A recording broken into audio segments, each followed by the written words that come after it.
I want to talk a little bit about the evolution of purpose. I woke up in 2009 after having laparoscopic pelvic surgery to a doctor telling me that I had the worst case of stage 4 endometriosis he had ever seen, that my entire abdomen, bladder, bowel, uterus, ovaries, the works were pretty much screwed. They said so much scar tissue and adhesions. Made sense to me because I was in extraordinary pain that had me on morphine almost every month with very acute pain. And he said, "I'm sorry, Laura, but you will never be able to get pregnant. You will never be able to have a child of your own. You have no healthy ovarian tissue. Your tubes are completely blocked. And what's worse is your bowel. You're going to need bowel resectioning surgery, a full hysterectomy, and both ovaries removed." My womb was doomed. But I looked at him, and I looked at actually a picture in his office, and there was a young woman, looked about my age in the picture, who I assume was his daughter, and I said, "What would you say if you were talking to her? What advice would you give her?" And he said, "I'd tell her to hedge her bets. I'd tell her, do everything under the sun before you make the decision." And I said, "Okay, so that said, can you say with 100% certainty that this can never happen for me?" And he said, "I can say it with 98%, but I'll leave 2% room for a miracle." The perfectionist in me was like, "I'll take it." 2%, okay, I'm game. And thank God for that thought. Now, I wasn't a big believer in miracles at the time. I wasn't into this world that we all participate in. But I came across a Wayne Dyer quote that said, "Miracles come in moments. Be ready and willing." And I went, like, okay, because I thought miracles were random things that happen to lucky people who aren't me. But this ready and willing must mean something. What does it mean? And just asking that question led me on a journey to doing everything. I've done it all, bloodletting, all the diets, all the massages, all the things. None of it worked until a friend of mine at work one day said, "I know what you're going through, and if you're open to it, I know this guy. He's a medical intuitive, and he's in Newmarket, which is just outside of Toronto. His work is on the basis that there could be a mental, emotional, or spiritual root cause behind what you're going through physically." And I was like, "Okay, well, I'm perfect, but I'll check it out." I'll go. And so I met Ernie Pavan, who is now one of my business partners along with Kelly at Avalon. But within 15 minutes of that first session, he did some muscle testing with me, if you're familiar with muscle testing or applied kinesiology. And he was just communicating with my body and with my unconscious. And he said, "Your unconscious mind says that this problem started when you were 16 years old. Is there a story? Did something happen at 16? Yeah, there's a story, but I'm over it." And he was like, "You might be over it consciously, but you're not over it unconsciously." Now, I'm going to spare you all of the vicarious trauma and the details, but there's a hashtag #MeToo story where I was taken advantage of by somebody who was a very close friend, and I lost my virginity in a way that I did not want to, and I became pregnant as a result. I was perfect. Catholic school, apple of mom and dad's eye, star figure skater. This was not going to work for me. I was also terrified and incredibly naive. And I made the only decision that I believed I could make at that time, and I chose to end the pregnancy.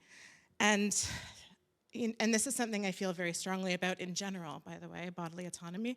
I'm a fan of choice, and while I appreciate that I was able to make that decision and I wouldn't do it differently, it wasn't an easy one. And the only thing more traumatic for me than going through that was the way I got pregnant in the first place. So Ernie's like, "Well, your body's hanging on to this. It's hanging on to all of this shame, all of this rage. And if you want to get better, you're going to have to deal with that." And so I had to wipe the Pollyanna, I'm perfect smile off my face. I did some sacred anger work. And I showed up at another weekend program of his called Awaken Your True Self. And I wrote down a goal at that weekend that said, "On October 7th or sooner, I am healthy and capable of achieving and maintaining a pregnancy." And at that weekend, all of my stuff came up, all of the beliefs that were getting in the way, including the doozy, which was I am undeserving of becoming a mother. And And I left that weekend. It was 2010, the end of June, and I left that weekend with a visualization that I was going to do every single day of picturing healthy ovaries and picturing going to this doctor's appointment on October 7th because it was my last chance at getting surgery. And I said, at the doctor's appointment, they're going to do that ultrasound, and they're going to tell me I don't need surgery because they can see my ovaries, there's no cysts, and I'm healing. Well, fast forward to the end of September when I'm getting ready for a trip to Ireland for my cousin's wedding, and I was so nauseous, I was so sick. And I looked at my husband and I said, Steve, I gotta go get a pregnancy test. And he was like, you're crazy, no. But I did, and so I peed on a stick, and then I peed on another stick, and then I peed on another stick, and guess what? They were all positive. Thank you. I called my doctor's office the next day, and they had me come in for blood work. And she called me back, and she said, sweetheart, are you sitting down? Because you're not just a little bit pregnant. You're either very pregnant or you're pregnant with twins. And I was like, okay. So I'm going to, can I go to Ireland? She's like, yes, but don't drink. I'm like, okay.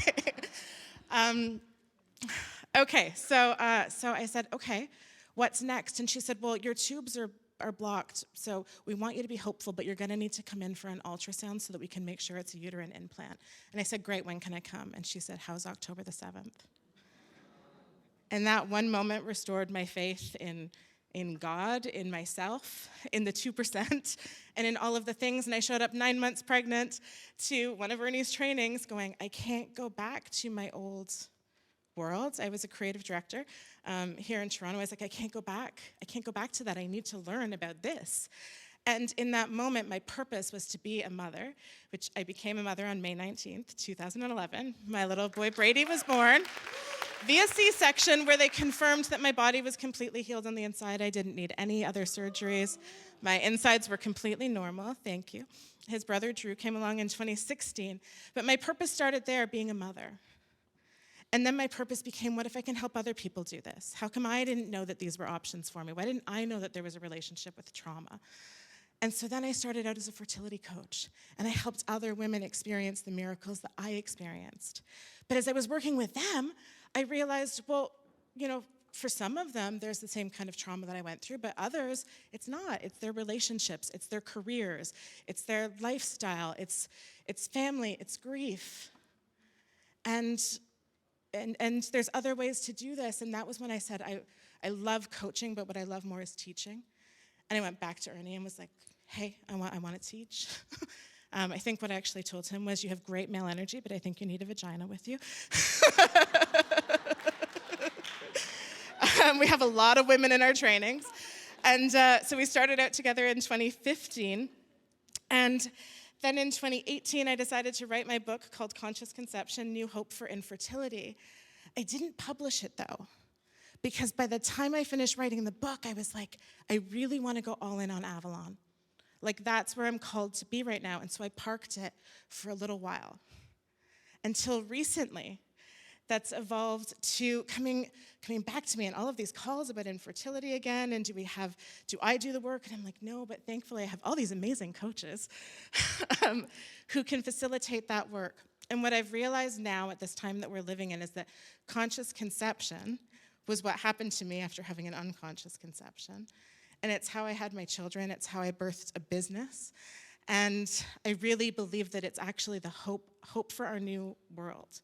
The work that we are all doing here today, I have amazing clients here in this room, but you're not my real clients. My real clients haven't even been born yet. They're the star babies, and they're coming, and they're so much more conscious than we are.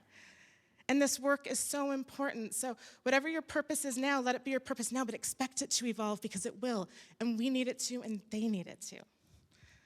Thank you.